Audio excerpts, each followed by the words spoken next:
Bon midi tout le monde, j'espère que vous allez bien. Je vous laisse quelques secondes pour arriver me faire un petit bonjour si vous êtes là.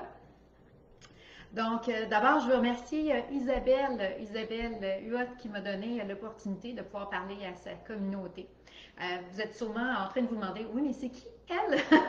Donc, mon nom est Linda Monpetit, je suis nutritionniste, je fais de la clinique privée. Je suis également ambassadrice santé pour les supermarchés métro du Québec et heureuse maman de 4 enfants âgés de 10 à 18 ans. Donc, vous pouvez vous imaginer que je cuisine beaucoup et j'ai une grande passion pour les végétaux, tant pour ma pratique privée que pour ici à la maison. Et tout ça m'a emmené à écrire 2 livres sur le végétarisme ou le végétalisme. Donc, le premier, je vais vous en parler tout de suite.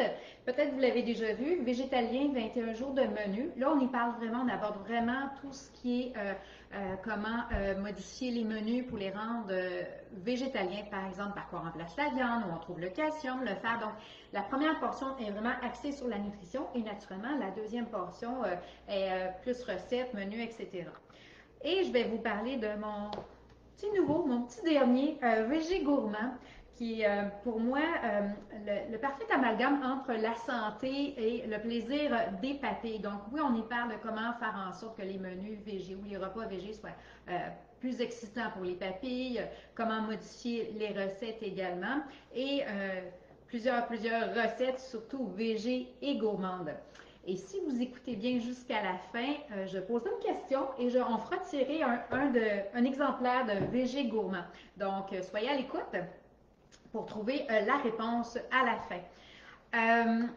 Donc, Isabelle m'a invité pour que je puisse justement vous entretenir sur comment végétaliser le menu de façon saine, ça va de soi, et gourmande aussi, donc pour le plaisir des papilles. Souvent, quand on parle de végétaliser le menu, on pense tout de suite à ajouter plus de légumes. Mais c'est pas juste ça. Bien sûr que les légumes, c'est important, on en a besoin pour la santé, mais c'est de modifier les recettes ou remplacer dans les recettes ou dans les menus les protéines animales pour des protéines végétales. Alors, je voulais aborder surtout ce sujet-là aujourd'hui. Une de mes protéines végétales préférées, c'est les légumineuses. Pourquoi? Bien parce que c'est abordable, c'est hyper nutritif parce on y retrouve des fibres en abondance, des protéines, pas de gras et contrairement à ce qu'on pense, il y a quand même pas mal de fer dans les protéines végétales sous forme de légumineuses. Donc, ici, vous allez voir, j'ai des lentilles, j'ai des haricots noirs, j'ai des haricots blancs. Euh, Lorsque vient le temps de faire cuire les légumineuses, les petites lentilles n'ont pas besoin d'être pré-trempées. Donc, on peut les faire cuire directement dans l'eau bouillante. Ça va prendre entre 25 minutes et 40 minutes selon la grosseur de la lentille.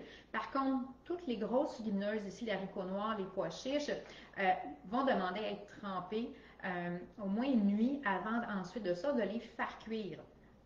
Donc, pour remplacer la viande, super intéressant dans les pâtés chinois, etc. Mais je voulais vous parler particulièrement de mes gros haricots blancs ici, que j'aime beaucoup. C'est les fèves de Lima. Excusez, j'ai ouvert le sac pour vous les montrer, là. Les fèves de Lima Jumbo. Super intéressant pour remplacer notamment le poulet. Si vous faites un pâté au poulet, naturellement, on doit les faire tremper, les faire cuire avant. Et une fois cuites, on peut garder les excédents là, au congélateur.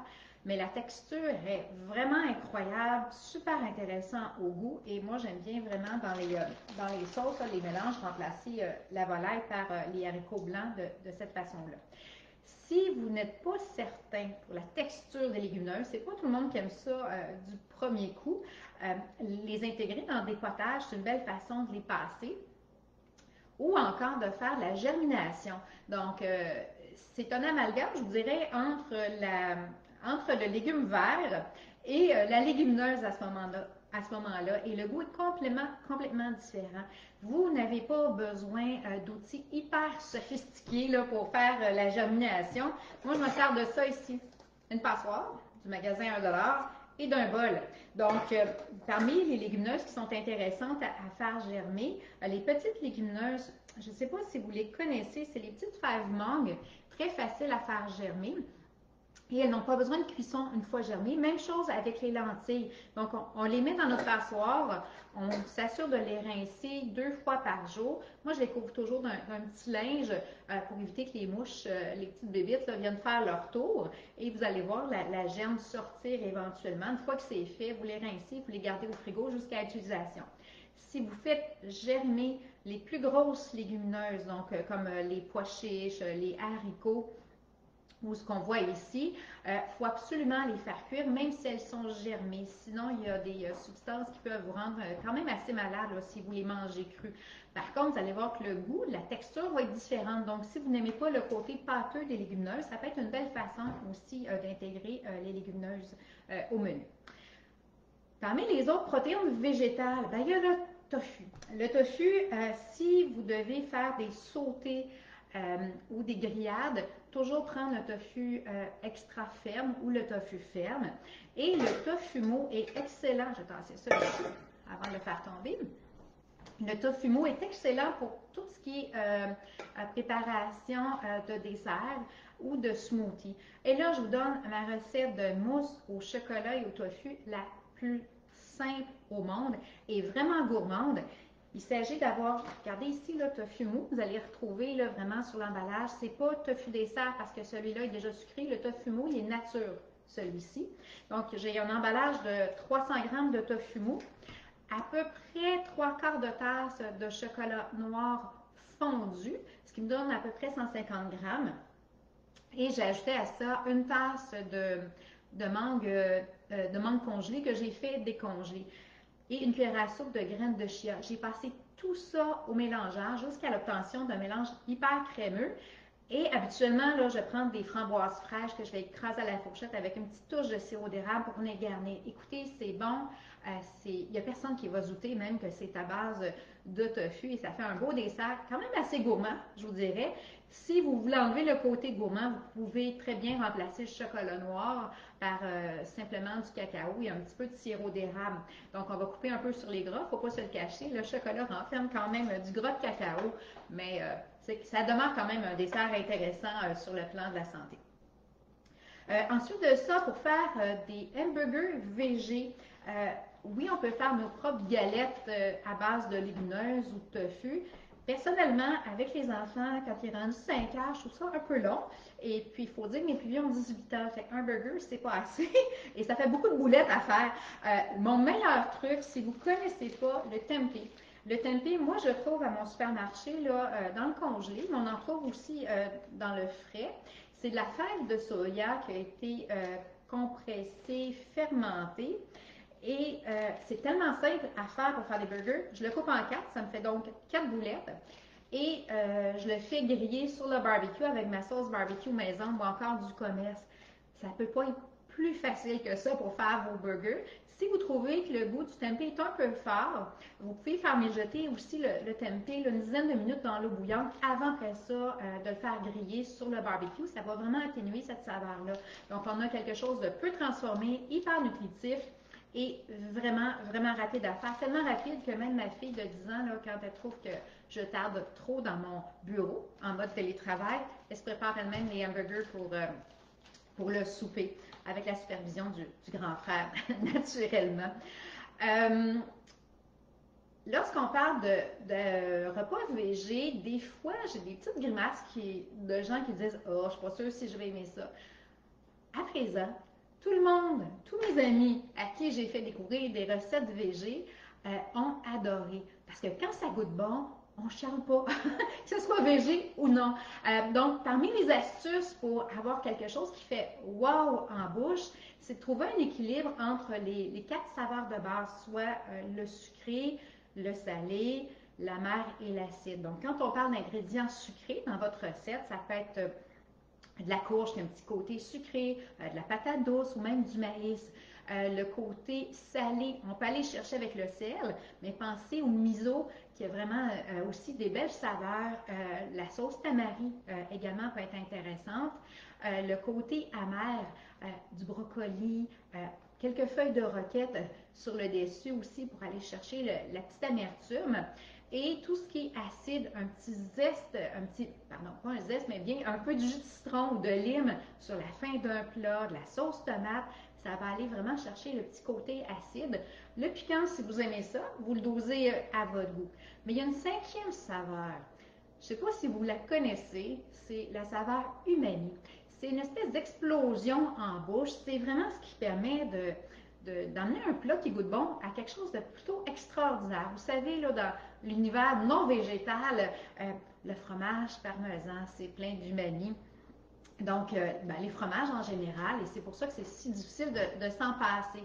Dans l'univers végétal, il y a aussi beaucoup d'aliments qui sont pleins d'umami. Il faut juste en ajouter 1, 2, 3, même 5 si vous voulez quand vous préparez vos plats. Je vous nomme quelques-uns. De l'ail, des oignons, ça c'est bien connu. Hein, quand on fait rissoler de l'ail et des oignons, on vient vraiment chercher beaucoup de saveurs. Moi, un que je préfère beaucoup, je pense que j'en mets presque partout, c'est le paprika fumé qui est vraiment, elle ajoute tellement de goût. C'est pas piquant en plus, donc vraiment intéressant. L'autre chose, je vous parlais du croquant tantôt pour finir un plat. Donc, ça peut être... non, c'est pas vrai, je vous en ai pas encore parlé. Je vous en parle après. Donc, mais pour le petit côté umami, des noix grillées, des graines de citrouille grillées vont aller vraiment chercher la saveur, les champignons séchés, les tomates séchées. Donc, c'est une belle façon d'aller chercher beaucoup de saveurs à ajouter à vos plats. Donc, on a parlé des saveurs. Là, il faut que je vous parle de la texture. Parce que là, ce qu'on a, hein, vous avez sûrement déjà expérimenté juste du mou en bouche, à un moment donné, c'est plus aussi intéressant. Donc, on va aller chercher vraiment la texture. Par exemple, si vous avez un plat plutôt crémeux, je pense à un potage ou encore une polenta, de garnir justement de graines de citrouille grillées, on va aller chercher un peu de croquant. Sur une polenta, quelques feuilles de roquette ou encore aussi de noix grillées, ça va être super bon. Ou pensez également aux fines herbes qui ajoutent plein de saveurs, mais aussi le croquant qu'on peut aller chercher avec ça à la fin d'un plat. Vous voyez, moi, je suis assez passionnée des fines herbes. J'ai bien la misère à m'en passer, donc je m'arrange pour en avoir pas mal à l'année longue. Ensuite de ça, si on a un plat plutôt croquant, là, on va ajouter du crémeux. Pensez à des cubes d'avocat, par exemple, un petit peu de crème de noix de cajou, encore de crème de soya pour aller rechercher vraiment un petit peu de crémeux dans vos recettes, ou même une mayo que vous allez allonger avec un petit peu de jus de lime et un peu de sriracha pour aller, puis une petite touche de sirop d'érable aussi, pour aller garnir un tofu grillé ou même un hamburger, ça peut être super bon. Ensuite de ça, c'est ça de finir avec... oui, c'est ça, je voulais vous montrer. Regardez, j'ai un parfait exemple ici que j'ai concocté pour vous. Ça, je pense, c'est une des façons la plus simples que j'ai de servir le tofu à la maison. Et mes enfants, j'ai la misère à le servir au repas parce qu'ils passent à côté du plat que je viens de finir de cuisiner puis les volent. Donc, c'est tout simplement du tofu que j'ai coupé en cubes et que je fais griller jusqu'à ce que j'ai pas mal mes 4 côtés bien dorés et croustillants. Et j'ai salé au cours de cuisson. Une fois que c'est grillé, je l'enlève complètement du feu et là, je vais aller saupoudrer de poudre d'ail et de paprika fumé. Ça, c'est mes cubes à salade César. C'est ce que je vais ajouter dans ma salade César pour en faire un repas principal. Écoutez, c'est tellement bon que vraiment, des fois, il n'y en a même plus pour la salade. Fait qu'on finit par le manger avant, puis on finit avec la salade après le repas. Donc, des fois, ça peut être très simple des repas végés et vraiment très, très savoureux. Donc, je vais aller faire le tour. Je vais faire... Oh, merci Isabelle pour tes bons commentaires. Donc, je vais prendre vos questions. Vraiment, bonjour. Je vois que vous êtes plusieurs à me poser, à être présents. Donc, j'ai quelques minutes pour prendre vos questions. Et si jamais, des fois, entre-temps, vous cherchez d'autres astuces, allez sur ma page professionnelle, Linda Monpetit, la nutritionniste totalement en légumes. Donc, j'espère que je ne suis pas trop dans la tête, je pense pas. Mais c'est surtout pour ma passion des végétaux. Et aussi, à tous les mardis, là, je fais un live sur la page Facebook de Métro aussi, où j'aborde toutes sortes de sujets en lien avec l'alimentation et la santé. Comme ça ici. J'ai pas de questions, vous êtes bien sage. Écoutez, vous pouvez toujours me poser vos questions après également. Ça va me faire plaisir de prendre vos questions. Je sais pas, là, j'ai mon super technicien Nathan parce que des fois, je suis un petit peu, je me manque des bouts. Il va vérifier pour moi si j'ai pas oublié quelques questions. Vraiment, ça me fait plaisir d'être là. J'espère que vous allez cuisiner végé. Et là, j'ai ma question pour... j'ai une petite question. Il est tellement drôle. Vraiment, j'ai mon régisseur maison. Il est tellement fin. Là, je ne peux pas vous le montrer, vous ne serez pas content. Ah oui, des idées. On me demande des idées des idées protéinées véganes. Il y a le tofu brouillé. Si vous n'avez jamais fait, c'est à peu près comme faire des œufs brouillés. Moi, je prends un bloc de tofu ferme dans lequel je mets des épices, des fines herbes, du curcuma et je fais sauter. Puis j'ajoute un petit peu de boisson végétale pour lui donner du moelleux. Ce qui est le fun, contrairement aux œufs, c'est qu'une fois que c'est prêt, on peut le garder au frigo pour les autres matins. Sinon, j'aime bien faire également tout simplement un smoothie dans lequel je vais ajouter des noix de cajou, du tofu mou, mes fruits, puis des graines de chia aussi. Puis sinon, vous savez, le meilleur déjeuner vegan, là, si vous n'avez pas le temps de cuisiner, 2 toasts beurre d'arachide et banane, on est en business. Et puis ça va vite et c'est totalement vegan. Donc, en fait, on me pose une question sur le sétan. Je n'en ai pas parlé aujourd'hui parce que je voulais vous donner des trucs faciles. Le sétan, c'est de la protéine de blé. Donc, on me demande si c'est la même chose que les légumineuses. En fait, c'est complètement différent. C'est vraiment qu'on a isolé la protéine de blé pour en faire une espèce de pâte qu'on fait bouillir et ça donne une belle protéine végétale. Donc, on prend le gluten en fait pour faire le sétan. On en trouve peu maintenant en supermarché, mais si vous trouvez la farine de gluten. Moi, j'en trouve dans la section bio de mon supermarché et c'est avec ça qu'on fait le sétan. J'ai une recette dans chacun de mes livres pour faire votre sétan maison. Une fois que c'est fait, on peut l'utiliser pour faire des sautés. Je fais mon bourguignon de sétan à partir de mon sétan maison. On peut aussi remplacer les viandes froides dans les sandwichs avec le sétan. Sinon, peut-être, vous connaissez, là, à part le sétan, il y a le tempeh dont j'ai parlé, aussi dans les protéines végétales. Puis j'en oublie une. Non, pas du tout. Dans les sandwichs, vous pouvez très bien, là, moi j'ai plein de trucs, hein. Isabelle, là, tu vas falloir que tu m'arrêtes parce que je peux passer une heure ici. Donc, je fais souvent un mélange de pois chiches, mayo végé. Si vous ne voulez pas avoir 100% vegan, vous pouvez prendre une mayo régulière et un peu de yogourt nature, des pommes, des noix, du paprika fumé, un peu de ciboulette. Je fais un mélange avec ça pour faire des sandwichs un peu style, comment on appelle ça, Waldorf. Écoutez, c'est tellement bon. Et si c'est pour les lunchs à l'école, si les noix ne sont pas permis, je remplace par des graines de citrouille ou encore des graines de tournesol.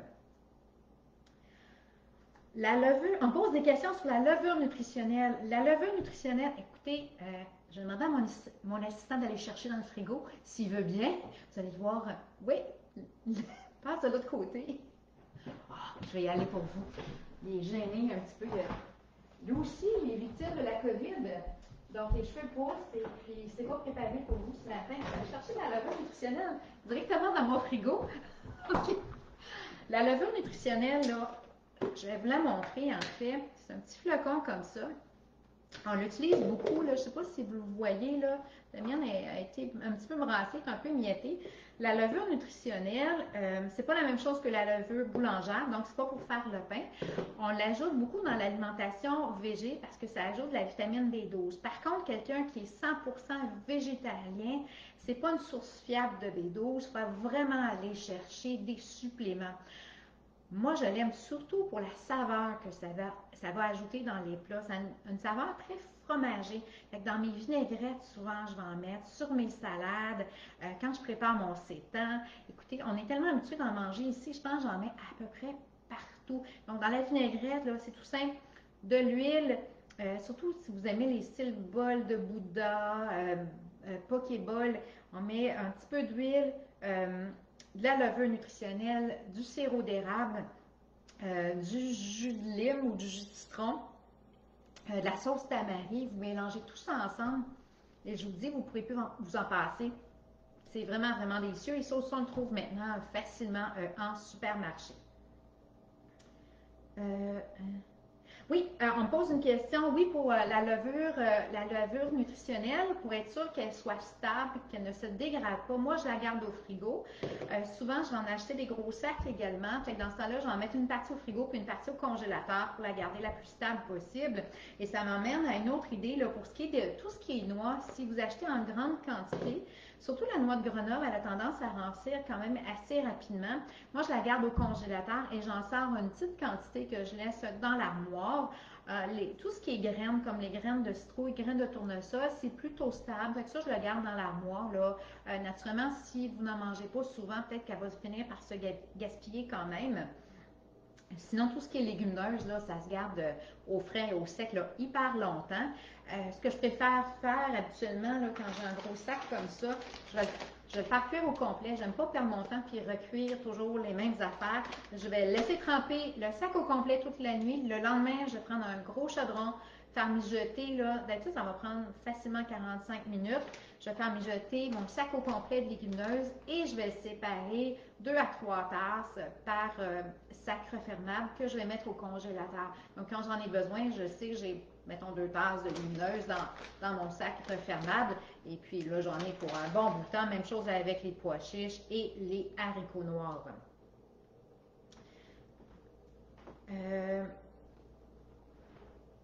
On me demande deux choses.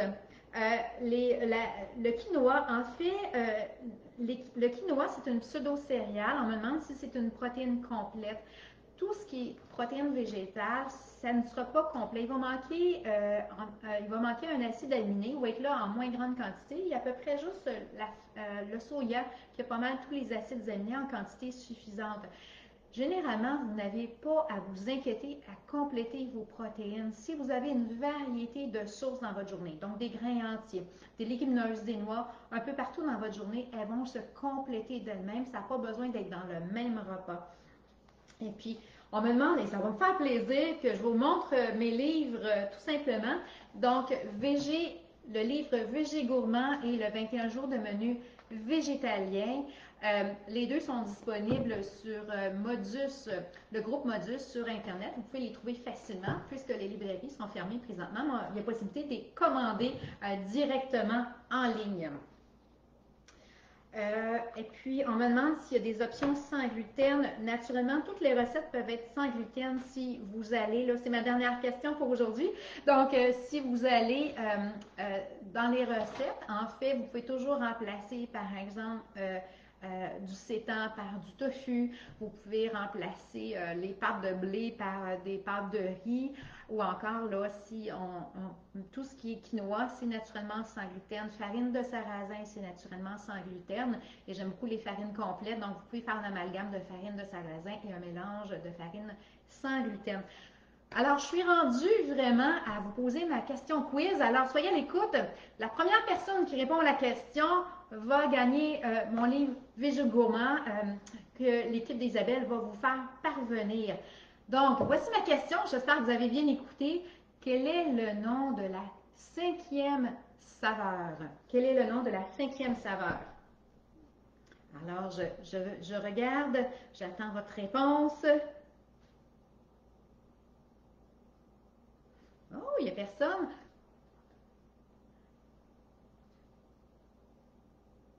Alors, je vous donne un indice. Ah, je pense que ça s'en vient. Julie. Ah, vous êtes proche, Julie. Je vais laisser à Julie. Elle est proche quand même. Umami, qui était la réponse. En fait, elle a mis un M à la place du M. Alors, Julie Cousin, vous avez gagné mon livre Végé gourmand. Donc, je vais vous contacter pour qu'on puisse, ou Isabelle va vous contacter, l'équipe d'Isabelle, pour qu'on puisse vous faire parvenir le livre. Alors, ce fut un véritable plaisir de jaser avec vous aujourd'hui. Alors, je vous dis bonne semaine, profitez des beaux rayons du soleil.